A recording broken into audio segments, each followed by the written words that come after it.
You wake to a familiar dawn. The air is cool and damp, carrying the scent of wet reeds from the lake. Birds call in short bursts from the willow thicket. You stretch your legs, feel the morning stiffness in your shoulders. It is a normal day, a good day for fishing. You walk the shoreline with the others. The water is clear and calm. You spear a few small trout and nothing seems out of place. The sky is a soft gray blue. The sun climbs slowly behind a thin haze. Then you feel it, a vibration in the ground, low and steady, like a heartbeat you feel through your feet. You stop. You look at the others. They have stopped too. Then the sound comes, a deep rolling boom from far in the west. It does not fade. It keeps coming, rumbling under the earth, shaking the pebbles at your feet. The birds go silent. You feel it in your chest, a pressure, a wrongness. By midday, the sky begins to change. The haze thickens. The sun dims to a pale orange disk you can look at without squinting.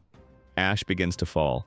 Not heavy at first, just a gray dust that settles on your shoulders, on the leaves, on the water. You taste it on your tongue, bitter, gritty. The elders gather. One of them, a woman with a scarred cheek and white hair, speaks in a low voice.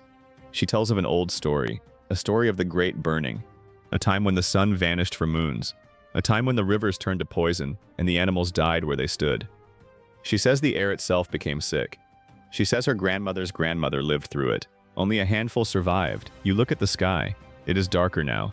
The sun is nothing but a dull ember behind the falling ash. The air grows cold. You realize this is it. The Great Burning is not a story anymore. It is happening, and you are standing in it. You do not know yet if anyone will survive it again. The ash falls for days. It coats everything. The lake turns gray and thick. You cannot drink from it anymore. The fish float belly up, covered in a white crust. The leaves curl and die.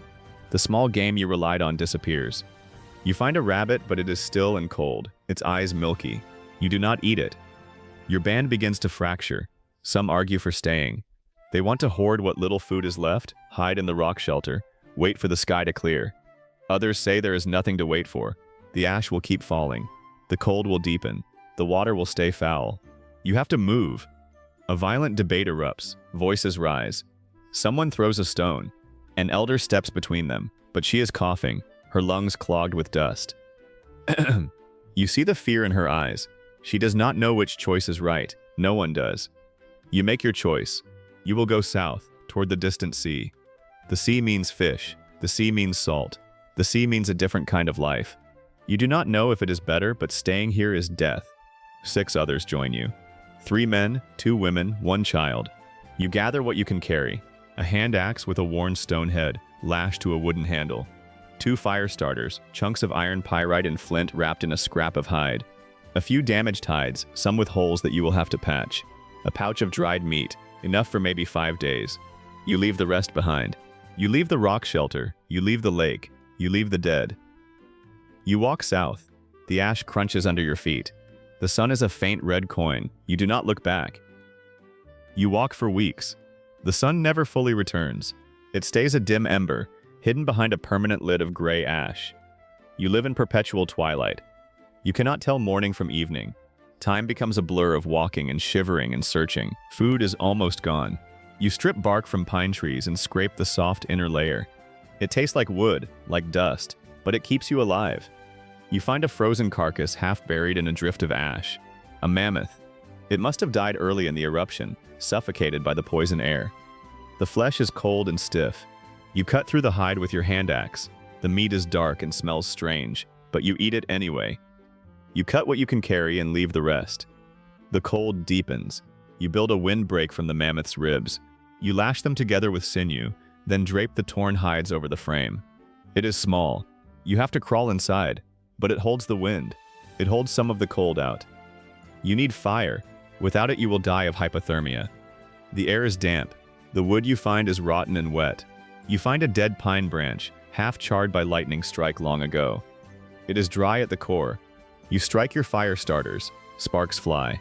One catches on a tuft of dry moss. You breathe on it, gentle. It glows. You feed it tiny shavings of wood. It grows. You nurse it for hours. That coal becomes your whole life. You keep it smoldering inside a hollowed pine knot. You feed it rotten wood, bark, dry dung. You never let it go out. One lost spark means death. You sleep curled around it, your hands black with soot. You dream of a blue sky you are not sure you will ever see again.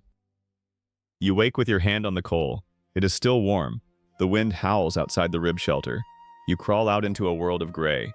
The ashfall has stopped for now, but the sky is a low lid of cloud. You have 6 people left. Your sister is there. The old tracker who can read the ground. 3 others whose names you barely remember now. 1 child, a girl of maybe 8 years. When decide to cross the mountains to the coast. The coast means fish and seaweed. It means water that does not taste of ash.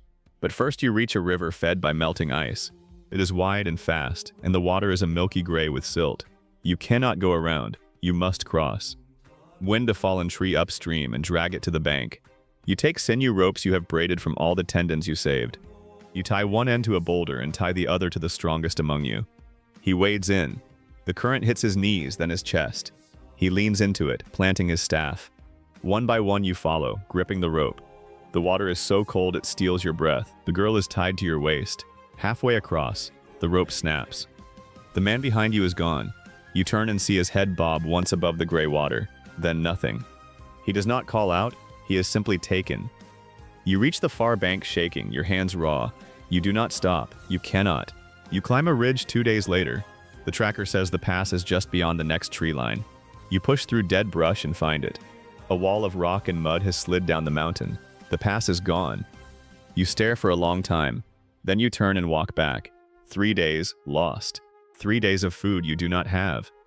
You. Your last food runs out on the 5th day. You cut strips from the leather bag you carry and boil them in water. The water turns brown. You chew the leather until it is soft enough to swallow. Your guts cramp. You crack old bones you find along the path and suck the marrow. It tastes like dust. The child stops walking on the 8th day. You carry her until your legs give out. Then the old tracker carries her. You do not speak. There is nothing to say. You just move. 2 years later, you are sitting on a hillside.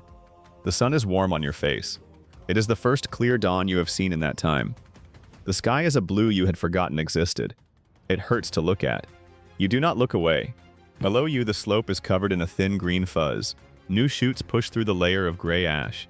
They are pale at first, then deepen to green. You watch them for hours. Your sister sits beside you. She has grown thin and quiet. The old tracker is a few steps away, sharpening a bone point. That is all that is left. 3 of you. 4 did not make it. The child died in the spring, 3 months after the crossing. She just stopped eating. The tracker said her spirit had left before her body. The other 2 you lost in the 2nd winter. One fell through thin ice. The other wandered off in a snowstorm and never came back. You think about the others now, the ones who fled inland, the ones who stayed. You will never know what happened to them. But you know the world tried to kill everyone. It almost succeeded. There is a story in the ash. You have heard the old ones speak of a time when the sky went dark long ago. They did not have words for what it was. Now you know. A mountain far away exploded. Some say it was the biggest in 100,000 years. The sun dimmed for years. Crops failed. Animals died. The human population fell to a few thousand. Everyone alive today comes from that little handful. You look at your sister. She is chewing a piece of root she dug from the ash. The old tracker is slicing a fish he caught this morning. 3 people on a green hillside, and that is enough. That is the line. Your children will not remember the gray sky, but you will. You will always remember. You reach into your pouch and pull out the hollow pine knot. The coal inside has been dead for months. You do not need it anymore. You toss it into the dirt. The sun is rising. You close your eyes and let it wash over you.